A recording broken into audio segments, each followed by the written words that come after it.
Tere tyle mast, ponieważ nasza budowa stoi i nie mam chwilowo zbyt wiele do przekazania na temat jej postępów, więc pomyślałam, że zrobię film o Estonii, bo wiele osób pyta, skąd Estonia, dlaczego Estonia.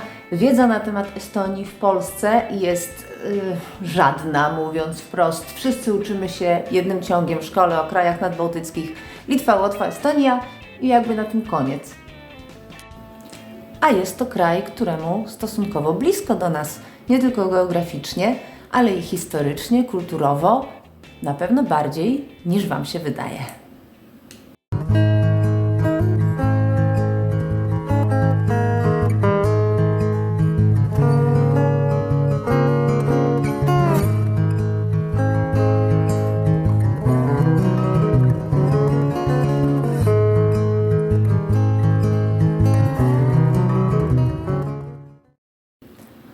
No to kilka podstawowych faktów. Estonia jest w Unii Europejskiej, jest w strefie Schengen, walutą jest euro, a stolicą jest miasto Tallinn.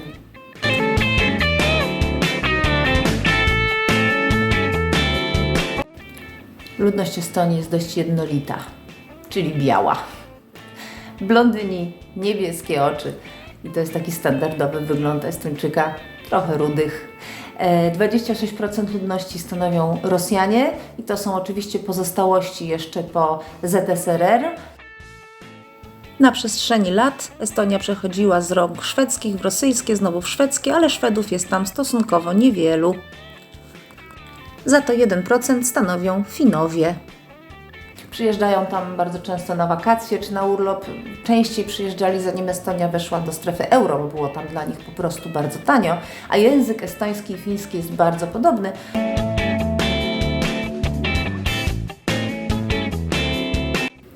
O języku estońskim mam zamiar zrobić oddzielny film, natomiast w tej chwili powiem tylko, że jest to język, który najbardziej zbliżony jest do języka fińskiego i właściwie tylko tyle. Nie ma więcej języków w Europie czy nawet na świecie, który byłby zbliżony do języka estońskiego.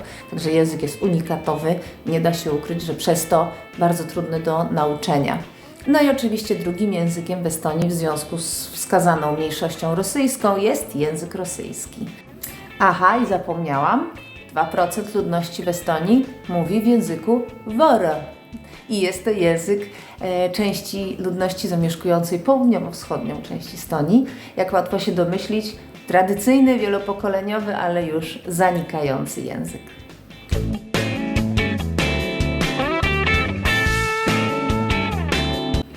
Ludności w Estonii jest około 1 350 000 i zważywszy na terytorium Estonii, które wbrew pozorom nie jest takie małe, oznacza to, że dość duży obszar tego kraju jest po prostu niezamieszkały albo w bardzo niewielkim stopniu zamieszkały i tworzący wyłącznie piękną, naturalną przyrodę.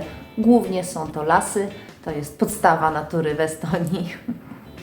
Ślady pierwszego osadnictwa w Estonii sięgają aż 8000 lat przed naszą erą, ale mimo to gęstość zaludnienia jest bardzo niewielka.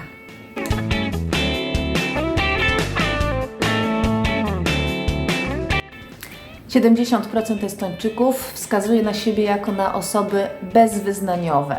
Przy czym 29% Estończyków to są zagorzali ateiści, natomiast 50% twierdzi, że wierzy w coś, nie nazywa tego konkretnie, czy Bogiem, czy duchem, czy jak zwał, tak zwał, siłą wyższą jakiegoś rodzaju, ale w coś wierzy. 18% wierzy w Boga. Z tych 18% większość to są luteranie i prawosławni. Katolików jest poniżej 1%.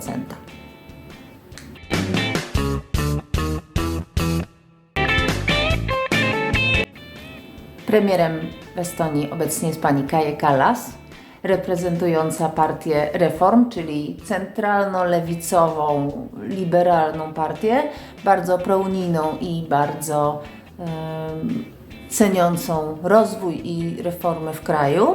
I generalnie parlament estoński tradycyjnie jest bardziej centralny, centralno-lewicowy, tam oczywiście trochę bardziej w tą, trochę bardziej w tamtą. Czy w Estonii są populiści? Niestety już są. W parlamencie na szczęście ich nie ma, ale mają już w tej chwili około 20% poparcia. Partia nazywa się EKRE i wyznaje wartości narodowe, przeciwunijne, religijne, Bóg, honor, ojczyzna, wartości rodzinne, narodowe. Brzmi znajomo?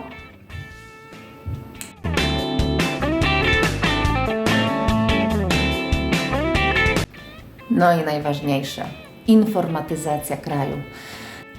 Estonia jest najbardziej rozwiniętym pod względem informatycznym krajem na całym świecie. 99% usług można załatwić przez internet, wszelkich urzędowych i administracyjnych i tylko 3 rzeczy nie można zrobić zdalnie: ślubu, rozwodu i zakupu nieruchomości. Pod tym filmem znajdziecie linki do innych filmików, które pokazują, jak to działa i co przyświecało estońskiemu rządowi przy wprowadzaniu takich rozwiązań. Wszystkie dane są absolutnie bezpieczne, ponieważ przechowywane one są w systemie blockchain, a nie na żadnym jednym serwerze, z którego można by było je wykraść.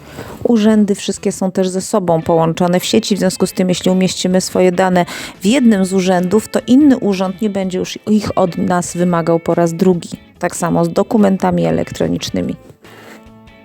Biorąc za przykład nasze sztandarowe 500+, w Estonii wyglądałoby to tak, że pieniądze po prostu wpłynęłyby na Wasze konto. Ponieważ instytucje porozumiałyby się między sobą i ustaliły, ile mamy dzieci, w jakim wieku, czy przysługuje nam 500+, a jak przysługuje, to na jakie konto je wpłacić. A jak ta informatyzacja działa w praktyce? Tu jest moja karta pobytu estońska, którą odebrałam parę dni temu i na tej karcie jest taki chip. Taki sam jak na kartach kredytowych. Dowody osobiste estońskie zresztą wyglądają dokładnie tak samo. I ta karta, za pomocą tej karty i czytnika do karty loguje się do komputera. Mam oczywiście swój własny PIN, który został mi nadany razem z wydaniem tej karty. I na tej podstawie wchodzę czy to na stronę Wydziału Transportu, czy na stronę Wydziału Ewidencji Ludności, czy jakiegokolwiek innego urzędu, w którym potrzebuję coś załatwić. Mam tam swoją kartotekę i w tej kartotece mam wszystkie informacje na swój temat i tam mogę wskazać, że zmieniłam adres, że mogę tam zgłosić urodzenie dziecka. Wszystko to oczywiście bez jakiejkolwiek obecności gdziekolwiek, w jakimkolwiek urzędzie. Mogę tam znaleźć wszystkie moje świadectwa ukończenia szkoły, jeżeli oczywiście kończyłabym ją w estońskim systemie edukacji. Bardzo fajne i ciekawe. Zwróciłam uwagę. Na tej stronie mogę sprawdzić, jakie instytucje i kiedy pobierały na mój temat jakie dane. Czyli jeśli zostanę zatrzymana przez policję i policja sprawdzi moje dane, żeby wystawić mi mandat, albo po prostu, żeby sprawdzić, kim jestem i czy to jest mój samochód, to ja potem loguję się do tej strony i widzę dokładnie, jaka jednostka policji, jakie dane na mój temat pobrała. Z tego też powodu w Estończykach nie budzi lęku to, że tak wiele ich danych dostępnych jest dla tak wielu ich urzędów. Bo wszystko jest jasne i przejrzyste. Estończycy wyznają zasadę: nie bój się o te dane, które Twój rząd pobiera na Twój temat jawnie. Martw się o te, które pobiera niejawnie. Głosowanie do Parlamentu Europejskiego odbywa się tradycyjnie lub zdalnie. Przy czym zdalnie już głosuje ponad 50% obywateli i błagam, nie pocztą tradycyjną na papierowych kartkach roznoszonych przez listonoszy, tylko każdy loguje się za pomocą profilu zaufanego i tam oddaje głos w bezpieczny, cyfrowy sposób potwierdzający jego tożsamość. Pomysł z kartkami latającymi od domu do domu rozbawiłby Estończyków do łez.